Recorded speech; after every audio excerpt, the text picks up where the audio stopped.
मतलब दोस्तों, आपके अपने चैनल फ्यूचर ऐसे में आपका स्वागत है। और आज मैं फिर आपके लिए एक यक्षिणी साधन लेकर हूँ। यह यक्षिणी है कामेश्वरी यक्षिणी साधना। यह अपने आप में काफ़ी शक्तिशाली यक्षिणी है। यह साधक को काम सुख प्रदान करती है। हर प्रकार की साधक की जो इच्छाएं हैं वह पूर्ण करती है, लेकिन काम सुख प्रदान करने में यह काफ़ी ज़्यादा महारत हासिल इसको होती है। माना जाता है कि यह काम सुख ही प्रदान करने वाली होती है और साधक लोग इसीलिए ही इसकी साधना करते हैं। लेकिन यह हर प्रकार की सुख सुविधा साधकों को प्रदान करती है, हर प्रकार की उसकी मनोकामनाएं पूर्ण करती है और इसको करने के हर प्रकार के लाभ साधक को जीवन में प्राप्त होते हैं। तो आज मैं इसी के बारे में बताऊंगा, तो वीडियो शुरू करते हैं। कामेश्वरी यक्षिणी अपने आप में काफ़ी शक्तिशाली यक्षिणी होती है और इसकी अपनी कुछ खास शक्तियाँ होती हैं। जैसे हर यक्षिणी की अपनी कुछ खास विशेषताएं होती हैं, कुछ खास शक्तियाँ होती हैं। जैसे धनदा यक्षिणी है, वह धन प्रदान करने वाली होती है और यह धन से संबंधित हर प्रकार की साधक की जो समस्याएं हैं वह दूर करती है। उसको इतना धन प्रदान उसको उसके जीवन में करती है जिससे उसकी सारी समस्याएं उसके जीवन की दूर हो जाती है और वह बिल्कुल रिच पर्सन बन जाता है, बिल्कुल अमीर आदमी वह बन जाता है।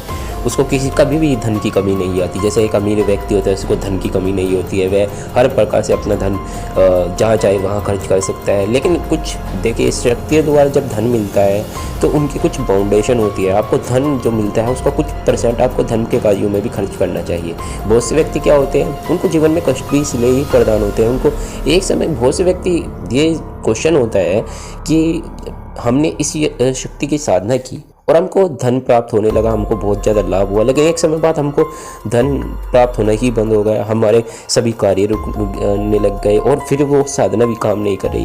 कि उसका सीधा सा कारण यही होता है कि जो साधक लोग हैं, जो व्यक्ति जिन्होंने साधना करते हैं, वो इतने लालची हो जाते हैं, वो धन को बिल्कुल भी धर्म के कार्यों में खर्च नहीं करना चाहते, ना ही किसी की सहायता करना चाहते हैं। तो शक्तियों द्वारा प्रदान किए गए धन को आपको धर्म के कार्यों में तो खर्च करना ही चाहिए और किसी के बुरे के लिए तो बिल्कुल भी आपको वो धन नहीं खर्च करना चाहिए। तो इनकी कुछ बाउंडेशन होती है। तो इसीलिए आपको जो शक्ति द्वारा प्रदान की जाने वाली चीज़ें हैं उनको कभी भी गलत कार्यों के लिए यूज़ नहीं करना चाहिए और इसीलिए वे शक्तियाँ काम नहीं करती जब आप गलत कार्यों में उनका यूज़ करने लग जाते हैं।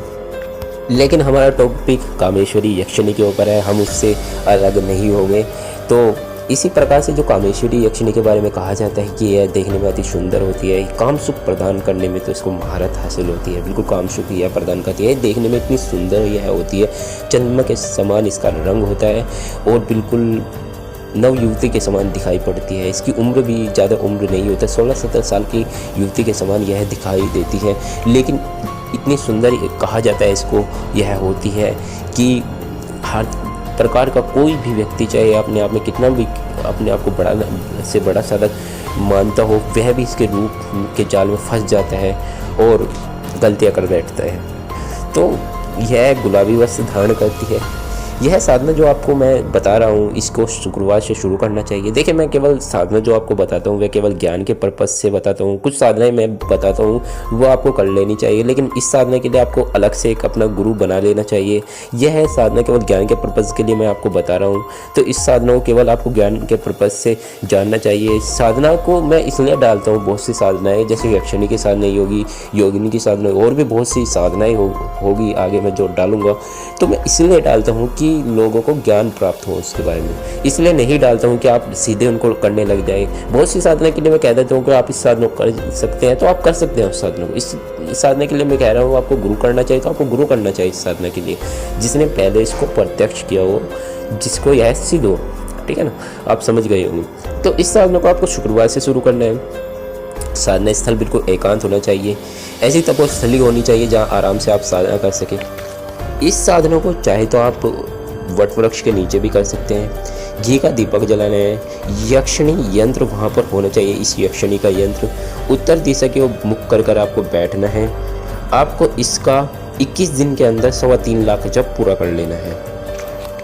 नित्य समान रूप से आपको जप करना चाहिए, मतलब कि आपको ऐसा प्रकार आपको जप करना चाहिए, न तो कम हो न ज़्यादा हो।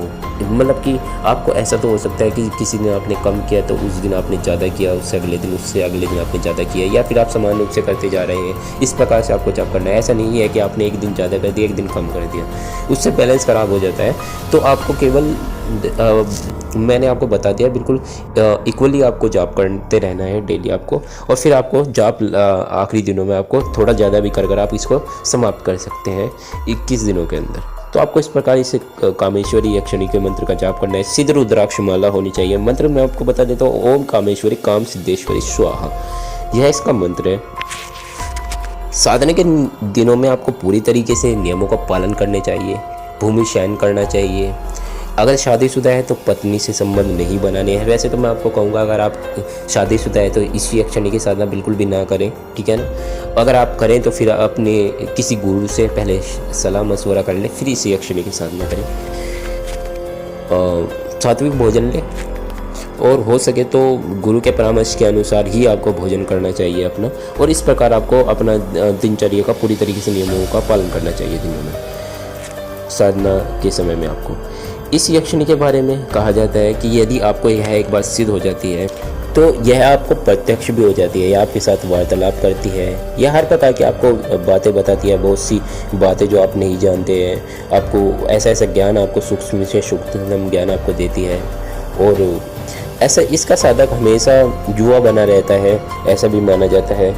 इस यक्षिणी को आप माँ, पत्नी, बहन किसी भी रूप में सिद्ध कर सकते हैं, लेकिन आपको एक बार इससे वचन लेने हैं। जब आपको यह सिद्ध हो जाती है तो आपको एक बार वचन लेने होते हैं। वचन लेने में थोड़ा ध्यान रखना चाहिए, आपको किसी भी प्रकार की कोई गलती नहीं करनी चाहिए। जब भी यह आती है चारों ओर फूलों की सुगंध फैल जाती है, खुशनुमा माहौल वहाँ पर बन जाता है, हर प्रकार से सुगंध वहाँ पर आती है। जब यह आती है कहा जाता है अपनी सखियों के साथ यह आती है, जो इसकी सेवा में खड़ी होती है हमेशा। एक तरीके से महारानी की तरह यह आती है। साधक को इसको फूलों की माला इसको समर्पित करनी चाहिए, एक पान समर्पित करना चाहिए, मीठा पान इसको समर्पित करना चाहिए, दूध की बनी मिठाई इसको समर्पित करनी चाहिए जब यह आपको प्रत्यक्ष हो, और भी जो आपको गुरु आपको बताए ये सभी चीज़ें आपको इसको समर्पित करनी चाहिए। बस आपको यह चीज़ का ध्यान रखना चाहिए कि साधना के दिनों में आपकी हर प्रकार से परीक्षा होती है, खासकर आपकी काम जो आपको ब्रह्मचर्य की परीक्षा होती है तो उसमें हर प्रकार से यह परीक्षा लेती है, और ज़्यादा साधक इसकी साधनाओं में तो असफल हो ही जाते हैं। तो एक ब्रह्मचर्य का पूरी तरीके से आपको पालन करना चाहिए इसकी साधना में, और आपको बिल्कुल ऐसी चीज़ों से बिल्कुल दूर हो जाना चाहिए जिससे आपका मन, आपका ब्रह्मचर्य खंडित होने के चांस हो जाते हैं। ऐसी चीज़ों से बिल्कुल दूर हो जाना चाहिए, बिल्कुल शांत स्वभाव अपना और रखना चाहिए। आपको दिन में किसी पर गुस्सा नहीं करना चाहिए, सबके साथ अच्छा व्यवहार करना चाहिए। ऐसा आप नियमों का जब पालन करते हैं अपने जीवन में तो आप साधनाओं में सफल हो जाते हैं, क्योंकि शक्तियों को सब पता होता है कि किस साधक को साधनाएं किसको फल देना है, साधना का किसको नहीं देना है, इनको सब पता होता है। लेकिन आप किसी प्रकार की अगर इन साधनों में किस प्रकार कोई भूल चूक करते हैं तो आपको बहुत सी समस्याएं आपके जीवन में होती है, आपको हर प्रकार का दुख भोगना पड़ता है, और आप अपने जीवन में ऐसी समस्याओं का सामना आप करते हैं तो जिनके बारे में आप सोच भी नहीं सकते। तो बहुत सी चीज़ों का आपको ध्यान रखना चाहिए इन साधनाओं के समय। आपकी मनोकामना यह है हर प्रकार की पूर्ण करती है। मेरा मानना तो यही है कि बहुत से व्यक्ति का क्या मकसद हो जाता है कि कामेश्वरी यक्षिणी की मैं साधना कर रहा हूँ, किसी गुरु से साधना लूँगा और फिर इस यक्षिणी को सिद्ध करने के बाद इससे काम सुख प्राप्त करूँगा। लिए आपकी हमेशा भूल होती है। कभी भी किसी शक्ति को सिद्ध करें तो उससे ज्ञान प्राप्त करें और अपना जीवन सुधारें और दूसरों का भी जीवन सुधारें अपने ज्ञान के माध्यम से। ऐसा नहीं करना चाहिए जैसे आप अलग प्रकार की सोच आज के समय में रखते हैं। शक्तियों से आशीर्वाद ले, ज्ञान प्राप्त करें, उनसे सुरक्षा ले। हर प्रकार की यह शक्तियाँ ऐसी हैं कि अगर आपकी सुरक्षा करती है तो किसी प्रकार की कोई भी बड़ी से बड़ी शक्ति आपको मात नहीं दे सकती। हर प्रकार से यह सुरक्षा करने में सक्षम होती है। और यक्षिणी के बारे में तो कहा जाता है अगर यह सुरक्षा करने पर अपनी आ जाए तो कोई भी शक्ति इनके सामने नहीं टिक सकती, इतनी शक्तिशाली इनको माना जाता है। लेकिन हर चीज़ की अपनी एक मर्यादा होती है, अपने एक नियम होते हैं, उसको कोई भी नहीं तोड़ सकता। तो आपको हर प्रकार से नियमों का पालन करते हुए यक्षिणी की साधना करनी है। अगर आपका कोई क्वेश्चन है तो आप कमेंट कीजिए, चैनल को सब्सक्राइब कीजिए, वीडियो को लाइक कीजिए। धन्यवाद। जय श्री राम।